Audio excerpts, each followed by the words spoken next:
আসসালামু আলাইকুম ওরহমতুল্লাহি ওবরকাতুহু। প্রিয় ভিউয়ার্স, প্রবাসীর পক্ষ থেকে দেশের খবর। আলহামদুলিল্লাহ, আমি যে সময় আমার কথাগুলো রেকর্ড করছি এই সময় 2024 দ্বিতীয় স্বাধীনতার মাস, আগস্টের 21শে আগস্ট। আসলে আজকে কথা বলার মতো তো কিছু নেই।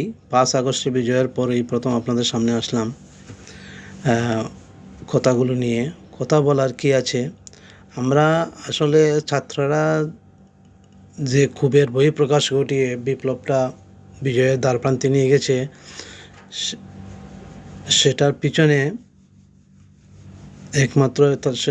একমাত্র কারণই হলো নৈতিকতা এবং সমাজের স্বাভাবিকভাবে বেঁচে থাকার মতো অধিকার। প্রতিটি মানুষ এতদিন সমাজে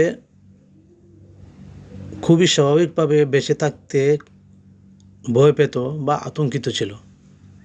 প্রত্যেকটি মানুষ তার বাক স্বাধীনতা হারিয়েছিল, অন্যায়ের প্রতিবাদ করার শক্তি হারিয়েছিল, হীনমন্যতায় ভুগছে মানুষ।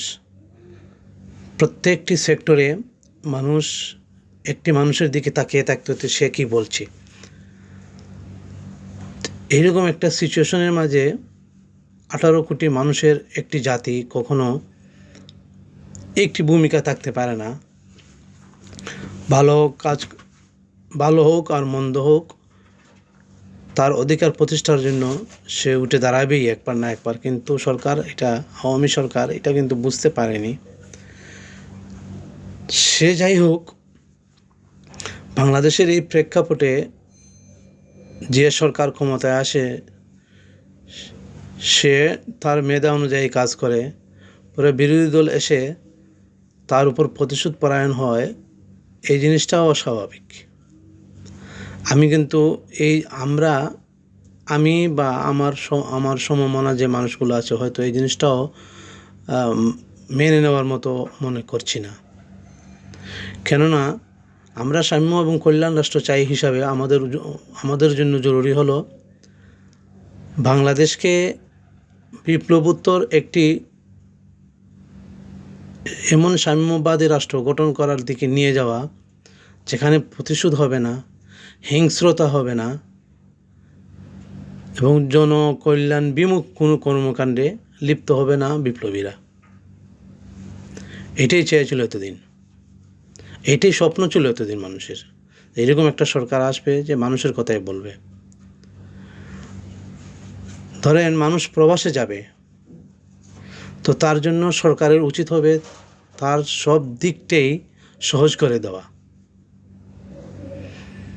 কোনো এক সময় এই সরকারগুলো কি করছে, এই মানুষটারে কীভাবে আটকানো গেছে দেখেন। সর্বপ্রথম এই মানুষটা তার আইডি বানাইতে হয়েছে।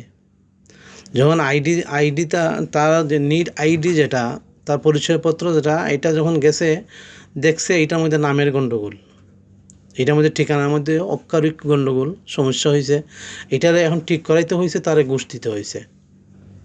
গেল এইটা একটা বাধা গেল, তার জন্য সহজ ছিল না। সে মেম্বারের কাছে গেছে, মেম্বারের বাড়ি তার গ্রামের না অন্য গ্রামে, সে মেম্বারের কাছে গেছে, মেম্বারের টাইম নাই, মেম্বার অন্যদিকে যাইব, আবার টাইম দিছে, একটা দস্তখত দিছে, তো মহিলার দস্তখত, তার মা মারা গেছে, তো মৃত্যু সনদ আনতে হইব, তো মহিলার গ্রামে যাইতে হইব, মহিলার অফিসে যাইতে হইব, গিয়ে তারও হইতে হইব, তো তারে পাওয়া গেছে না, কালকে যাইতে হইব।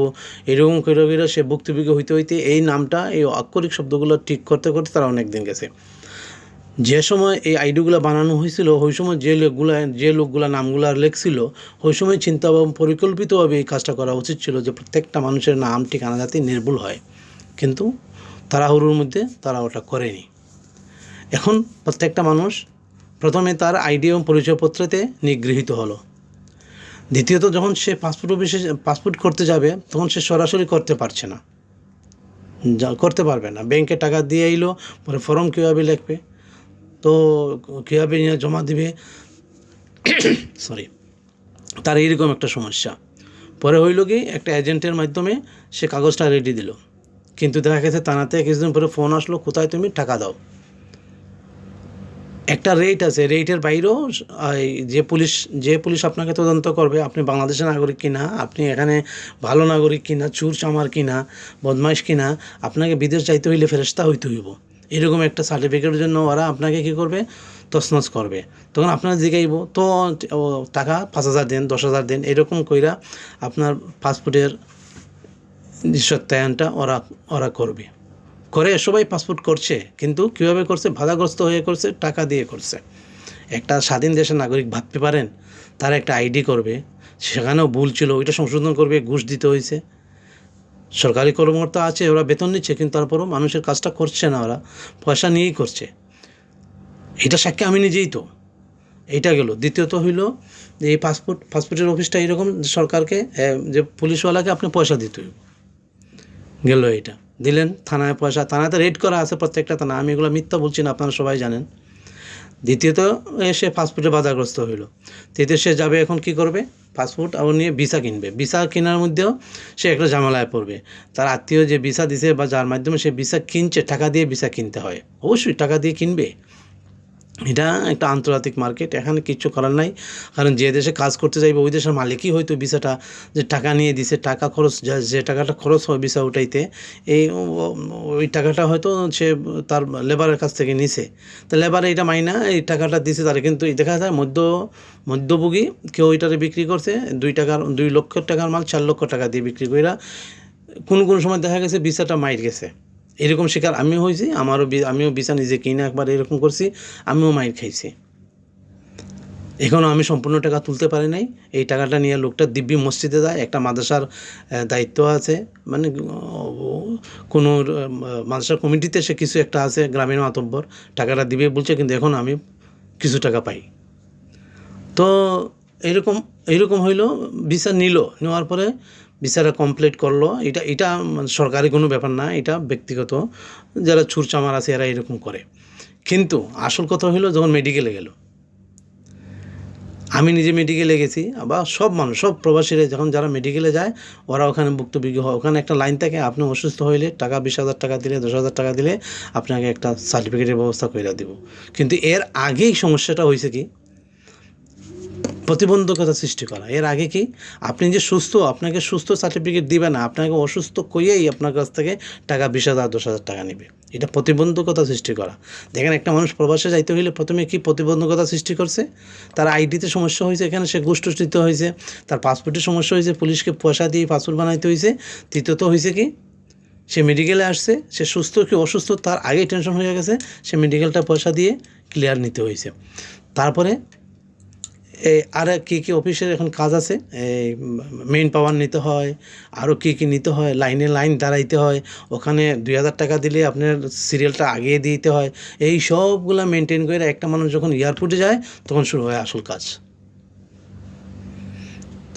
তো এত সব বিড়ম্বনা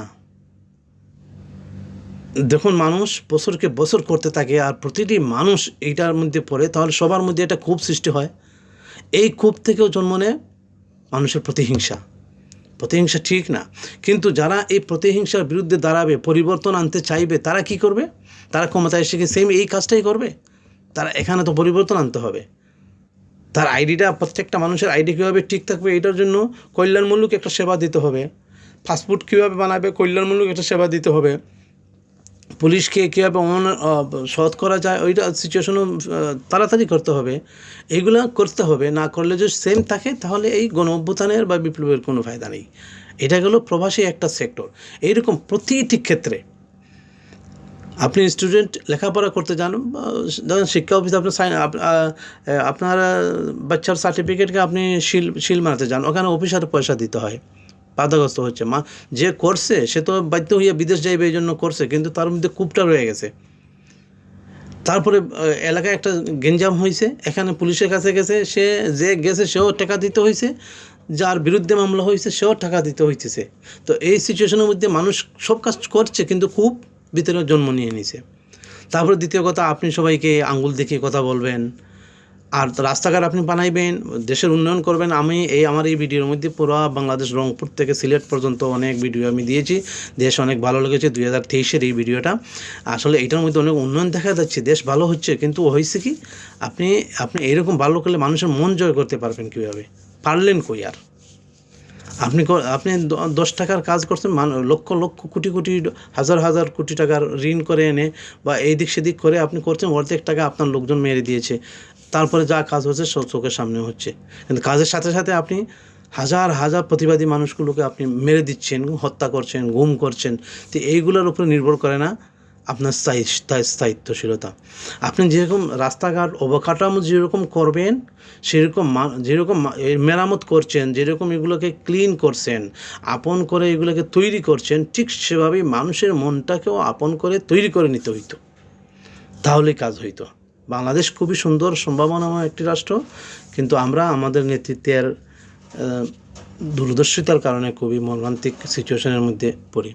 এখন যে আওয়ামী লীগের নেতৃত্বকে ধরে অসম্মানজনকভাবে আদালতের সামনে উপস্থাপন করা হয়, জেলে দেওয়া হয়, অনেক মানুষের হার্ট দুর্বল হয়। কেন? এগুলো দেখতে চায় না। ওরা অনেক মহান লোক, অনেক বড় লোক, কিন্তু ওরা বড় হয়ে যে পাপগুলো করেছে, হয়তো ওরা করেছে কি করে নাই ওইটা তো ওদের ব্যক্তিগত ব্যাপার, কিন্তু তদন্তে যা আসছে, ওরা যদি সঠিক তদন্ত করে আল্লাহ ওদেরকে আজর দিক। আর ওরা যদি ওদের প্রতিহিংসা পরায়ণ হয়ে কাজগুলো করে, তাহলে তো মর্মান্তিক অবস্থা, তাহলে খুবই খারাপ। এটা মানা যায় না। আমি বলতে চাই, যারা এই ভিডিও দেখছেন, আসলে আমার মত হইল, আমার ব্যক্তিগত মত হইল এটা, আমি শুনবার জন্য আমি বলছি এগুলা, যে আমি রেকর্ড করে রাখলাম আগামীতের জন্য, আমার বাচ্চাদের জন্য, বা আমার শুনলাম, আমার রেকর্ড আমি মারা যাওয়ার পরেও এটা থাকবে। আমার মত হলো, একটি মানুষের প্রতি যেন জুলুম না হয়। এই যে হত্যা মামলা, গুণ খুমের যে সিচুয়েশন তৈরি হয়েছে, আয়নাগরের যে জুলুম অতিদিন গেছে, এদেরকে ধরে যখন আপনি সামনে আনবেন, আমার বিশ্বাস হয় না এই যে সালমান এফ রহমানের দাড়ি সে নিজে কেটেছে, হয়তো তাকে আগেই ধরা হয়েছে, ধরার পরে তাকে এই সিচুয়েশন নাটকের ফিল করা হয়েছে। মানুষ তো বিশ্বাস করতেছে না। এখানে এই পুলিশে এরকম, এই পুলিশ, এই সেনাবাহিনী, এই সিআইডিগুলো আগেই তো মানুষের উপরে এই দুর্দশা করেছে। তার দাড়িগুলো সে নিজে কেটেছে। ওরা দুইজন এত বড় নেতা, এরা এভাবে ধরা খাবে কেন? তো এরা সত্যিই এইরকম ধরা খাইছে না, ওদেরকে এই সিচুয়েশনে ফালাইয়ে দৌড়ানো হয়েছে? তো এগুলো ভালো জিনিস না, এটা মোটি ভালো না। দীপুমণিকে এত হেনস্থা করার কি আছে? একটা সরকার দীপুমণিকে আদালতে তুলবে, সব মানুষকে এই গেঞ্জাম কইরা তুলতে হইব কেন? হাজার শত শত পুলিশ এখানে এনে চারদিকে বেষ্টনী করে রাখলেই তো হয়, সুন্দরভাবে উঠানো যায়। একজন নেতার মতোই তো আগে সম্মান দিতে হইবে। আল্লাহ রসুল সাল্লাল্লাহু আলাইহি সাল্লাম যুদ্ধের মাঝে বিজয়ী হয়ে যে নেতৃত্বস্থানীয় যে মানুষগুলো আটক হইতো, ওদেরকে তো সম্মানের সহিত বসাতেন পাশে, ওদের সাথে সুন্দরভাবে কথা বলতেন। আগে হাজার হাজার বছরের ইতিহাসও আছে, বড় বড় রাজা বাদশাহরা যখন অন্য কোনো রাজা বাদশাহকে ধরতো, ওদেরকে তো সম্মানের সহিত বসাতো। ওরাও তো খুনি ছিল। কিন্তু এর পিছনে রহস্য হইল কি, আপনি বড়রে বড় সম্মান দিতে হবে। সে তো একটা রাজনৈতিক কর্মকাণ্ডের